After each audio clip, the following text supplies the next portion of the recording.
अगली खबर गरियाबंद जिले से, जहां परिवर्तन यात्रा के बाद आज बीजेपी प्रदेश अध्यक्ष अरुण साव और प्रदेश भाजपा नेताओं ने प्रेस कॉन्फ्रेंस कर छत्तीसगढ़ की कांग्रेस सरकार पर जमकर निशाना साधा। अरुण साव ने कहा कि झूठ बोलने में कांग्रेस नेताओं के पास पीएचडी है। वहीं गरियाबंद जिले की दोनों विधानसभाओं में भारी बहुमत से जीत का दावा किया गया है। प्रेस कॉन्फ्रेंस के दौरान प्रदेश अध्यक्ष अरुण साव ने कृषि मंत्री रविंद्र चौबे के उस बयान पर पलटवार किया जिसमें कृषि मंत्री रविंद्र चौबे ने भाजपा को किसानों की समझ नहीं है बताया था, जिस पर प्रदेश अध्यक्ष अरुण साव ने पलटवार करते हुए कहा कि रविंद्र चौबे जी हमें न सिखाएं कि किसानों की तरक्की और बेहतरी के लिए क्या हो सकता है। उन्होंने कांग्रेस पर आरोप लगाते हुए कहा कि आपने किसानों का शोषण किया। केंद्र सरकार जो धान का समर्थन मूल्य देती है उसको जोड़कर छत्तीसगढ़ में किसानों को दिया जाता है। उन्होंने आगे भी कहा कि इनके नेता कोरा झूठ बोलते हैं कि धान खरीदी में केंद्र सरकार का कोई योगदान नहीं।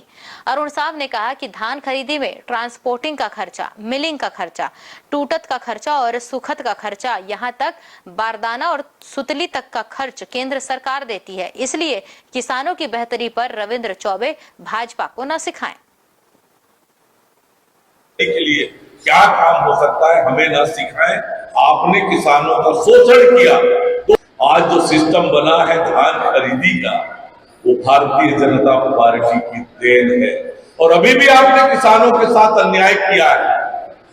और 3600 की बात कर रहे हो, राज्य सरकार कितना देती है ये तो बताओ, अपना बताओ ना। नरेंद्र मोदी जी दे रहे हैं, उसको जोड़कर 3600 देंगे। आप कितना दे रहे हो, राज्य सरकार कितना दे रही है। कल ही एक झूठा बयान देखा मैंने कांग्रेस का, धान खरीदी में केंद्र सरकार का कोई योगदान नहीं। इतना झूठ, कोरा झूठ।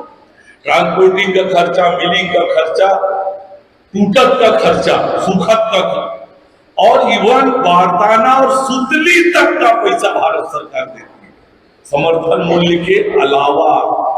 देखिए, पिछले 2018 के विधानसभा का परिणाम आप सबको पता है।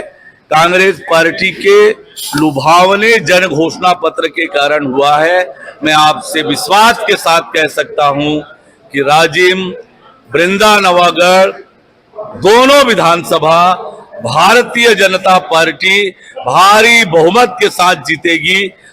अब अमरजीत भगत के बयानों पर क्या कहूं। आप सब लोगों को पता है कि 2003 में हमने परिवर्तन यात्रा निकाली थी ना 2003 में जी। फिर किसने किसका चुराया। तो ये झूठ बोलने में कांग्रेस के नेताओं के पास पीएचडी है। न्यू वीडियोस की अपडेट पाने के लिए सब्सक्राइब करें इंडियन न्यूज को और बेल आइकन को दबाएं। ये है इंदू ब्रॉडकास्टिंग प्राइवेट लिमिटेड और आप देख रहे हैं इंडियन न्यूज, हर पल, हर क्षण, हर सच।